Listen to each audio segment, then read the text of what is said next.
या देवी सर्वभूतेषु मां महागौरीरूपेण संस्थिता नमस्तस्यै नमस्तस्यै नमस्तस्यै नमो नमः। ओम दुंग दुर्गाय नमः। जय माता रानी। दोस्तों, आपके अपने चैनल धर्म साधना में आपका बहुत बहुत स्वागत है। माँ भगवती दुर्गा की कृपा आप और आपके पूरे परिवार पर सदा सर्वदा बनी रहे। दोस्तों, नवरात्रि की अष्टमी तिथि माँ भगवती दुर्गा के 8वें स्वरूप माँ महागौरी की पूजा का दिन होता है और चैत्र मास की नवरात्रि में अष्टमी तिथि 29 मार्च को हमें प्राप्त हो रही है। अष्टमी तिथि प्रारंभ हो रही है 28 मार्च की शाम को 7:02 पर और अष्टमी तिथि समाप्त हो रही है 29 मार्च को रात्रि में 9:07 पर। तो सूर्योदय कालीन तिथि के अनुसार 29 मार्च को अष्टमी तिथि यानी कि चैत्र मास की दुर्गा अष्टमी का व्रत रखा जाएगा। और जैसे कि कई भक्तों के प्रश्न आ रहे हैं कि वो मासिक दुर्गा अष्टमी का व्रत शुरू करना चाहते हैं तो कब से करना चाहिए, तो देखिए इसी दुर्गा अष्टमी से मतलब चैत्र मास की नवरात्रि में या किसी भी नवरात्रि से व्रत शुरू किया जाता है तो ज़्यादा अच्छा होता है। तो ऐसे में आप चाहें तो 29 मार्च से ही अपने व्रत का प्रारंभ कर सकते हैं। हर महीने की जो अगर दुर्गा अष्टमी का व्रत करना चाहते हैं तो इसी बार से शुरू कर सकते हैं। और हाँ, मासिक दुर्गा अष्टमी व्रत की विधि की वीडियो आपको आगे मिल जाएगी, लेकिन आज से आप अपना व्रत प्रारंभ कर लीजिए। दोस्तों, अगर आप कन्या पूजन की विधि के बारे में जानना चाहते हैं या कलश विसर्जन की संपूर्ण विधि जानना चाहते हैं और जानना चाहते हैं कि कलश का विसर्जन कब किया जाएगा, अष्टमी को, नवमी को या दशमी को, तो इसके लिए वीडियो चैनल पर अपलोड हो चुकी है। अगर आपने अभी तक उसे नहीं देखा है तो ज़रूर देख लीजिए। और आज की वीडियो में आप जानेंगे कि महागौरी माता की पूजा हमें अष्टमी तिथि पर किस प्रकार से करनी चाहिए।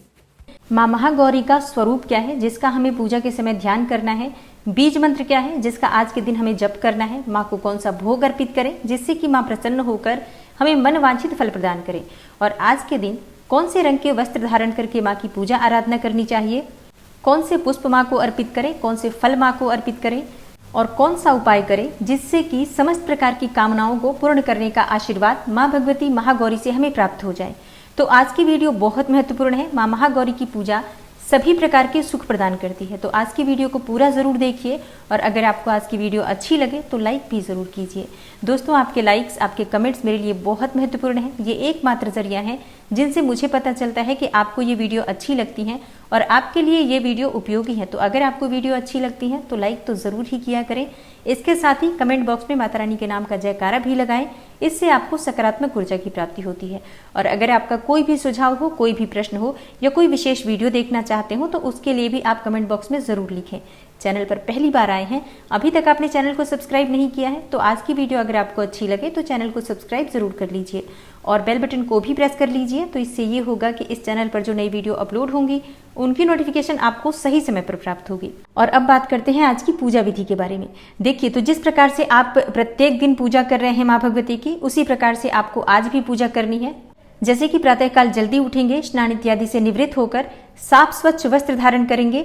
और आज हमें किस रंग के वस्त्र धारण करने हैं? देखिए, माँ महागौरी का प्रिय रंग है गुलाबी या फिर पीले और सफ़ेद। तो इनमें से किसी भी रंग के वस्त्र आप धारण करके पूजा कर सकते हैं। और अगर आप इन रंगों के वस्त्र नहीं पहनते हैं तो किसी भी हल्के रंग के वस्त्र धारण करके पूजा कर सकते हैं। तो स्नान इत्यादि से निवृत्त होकर सबसे पहले भगवान सूर्यदेव को जल अर्पित कीजिए। उसके बाद अपने घर के मंदिर में आ जाइए जहां पर आपने माँ भगवती दुर्गा की चौकी स्थापित की है। सभी देवी देवता जो चौकी पर विराजित हैं सबको सच्चे मन से प्रणाम कीजिए। उसके बाद शुद्ध आसन डालकर माँ के सामने बैठ जाइए। थोड़ा सा जल ले लीजिए, अपने ऊपर छिड़क लीजिए, आसन पर छिड़क लीजिए और मंदिर के आसपास मतलब चौकी के आसपास जो भी पूजा की सामग्री है या पूजा स्थल पर जल का छिड़काव कीजिए जिससे कि शुद्धिकरण हो जाए। इसके बाद थोड़ा सा जल अपने सामने आसन पर डालकर, आसन के नीचे डालकर अपनी 2 उंगलियों से स्पर्श करके 2 बार अपने मस्तक पर लगा लीजिए। अब आप आसन पर से तब तक नहीं उठ सकते हैं जब तक आपकी पूजा पूर्ण नहीं हो जाती है। और इसके बाद माँ दुर्गा के सामने एक दीपक प्रज्वलित कीजिए और दीपक प्रज्वलित करने के बाद भगवान गणेश का पूजन कीजिए और कलश में विराजित सभी देवी देवताओं का पूजन कीजिए। उसके बाद माँ भगवती दुर्गा की पूजा करेंगे तो अपने दाहिने हाथ में अक्षत, जल और पुष्प ले लीजिए और माँ का ध्यान कीजिए माँ महागौरी स्वरूप में। और माँ दुर्गा के 8वें स्वरूप माँ महागौरी का स्वरूप क्या है जिसका आज आपको ध्यान करना है? देखिए, वृषभ पर सवारी करती है माँ महागौरी। इनका रंग बेहद गोरा है, इसी वजह से देवी के इस स्वरूप को महागौरी कहा जाता है। धार्मिक मान्यताओं के अनुसार देवी के कठोर तप से गौर वर्ण प्राप्त हुआ था। महागौरी करुणामयी, स्नेहमयी, शांत और मृदुल स्वभाव वाली है। 4 भुजाओं वाली देवी महागौरी त्रिशूल और डमरू धारण करती हैं। 2 भुजाएं अभय और वरद मुद्रा में हैं। माँ महागौरी को धन ऐश्वर्य प्रदायिनी, सौभाग्य प्रदायिनी, शारीरिक, मानसिक और सांसारिक ताप का हरण करने वाली देवी माना गया है। माँ की पूजा से सभी प्रकार के कष्टों से मुक्ति मिल जाती है और समस्त प्रकार के सुखों की प्राप्ति होती है। तो माँ महागौरी के इसी स्वरूप का आपको ध्यान करना है और माँ का ध्यान करते समय आपको माँ महागौरी के बीज मंत्र का जप करना है। और माँ महागौरी का बीज मंत्र है श्रीम क्लीम ह्रीम वरदायै नमः। एक और मंत्र है ओम महागौर्यै नमः। अगला मंत्र है सर्वमंगल मांगल्ये शिवे सर्वार्थ साधिके शरण्ये त्र्यंबिके गौरी नारायणी नमोस्तुते। या देवी सर्वभूतेषु माँ महागौरी रूपेण संस्थिता नमस्तस्यै नमस्तस्यै नमस्तस्यै नमो नमः। ये सभी मंत्र मैं आपको स्क्रीन पर दे दूंगी। आपको जो भी मंत्र उच्चारण करने में आसानी हो उस मंत्र के द्वारा आप माँ की पूजा कर सकते हैं, आराधना कर सकते हैं, ध्यान कर सकते हैं। और माँ महागौरी का ध्यान करने के बाद जो अक्षत, जल और पुष्प आपने अपने हाथ में ले रखा है माँ दुर्गा के चरणों में अर्पित कर दीजिए। इसके बाद विधि विधान से माँ महागौरी की पूजा कीजिए जिस प्रकार से आप प्रतिदिन पूजा करते हैं। अक्षत, पुष्प, धूप, दीप, नैवेद्य, ये सभी चीजें माँ को अर्पित कीजिए, भोग अर्पित कीजिए। आज माँ को कौन सा भोग अर्पित करना चाहिए? माँ महागौरी का प्रिय भोग है हलवा, पूरी और चने। और बहुत से घरों में आज कन्या पूजन किया जाता है, तो अगर आपके यहाँ कन्या पूजन हुआ है तो आप ये सभी चीजें बनाकर माँ को अर्पित कर सकते हैं।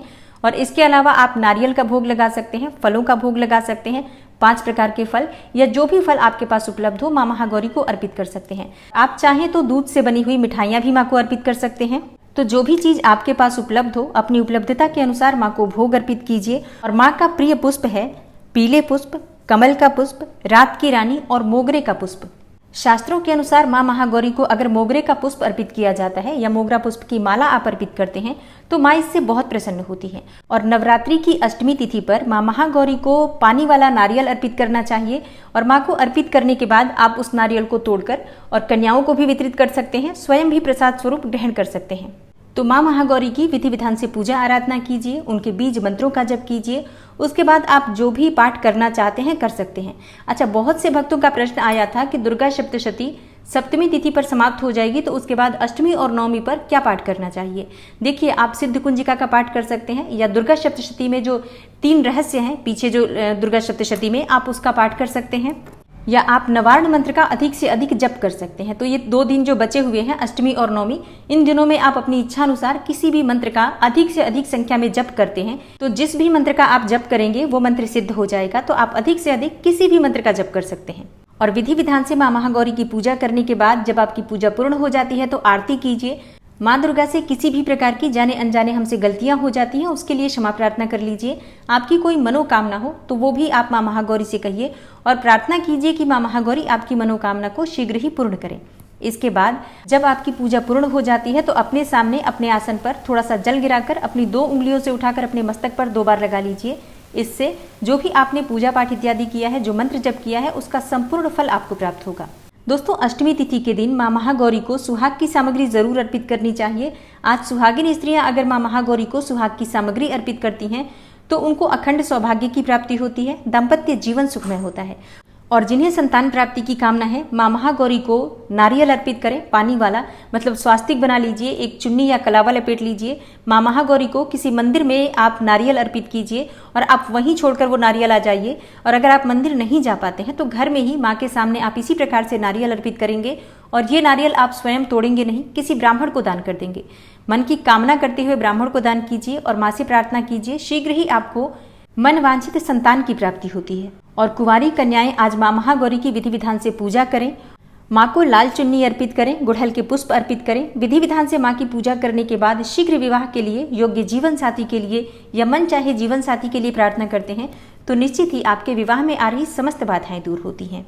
तो आशा करती हूँ कि आज की वीडियो से आपको लाभ अवश्य होगा। अगर आपको आज की वीडियो अच्छी लगी हो, थोड़ी सी भी आपके लिए हेल्पफुल हो तो वीडियो को लाइक कीजिए, ज़्यादा से ज़्यादा शेयर कीजिए और चैनल पर पहली बार आए हैं तो सब्सक्राइब करके बेल आइकन को जरूर प्रेस कर लीजिए।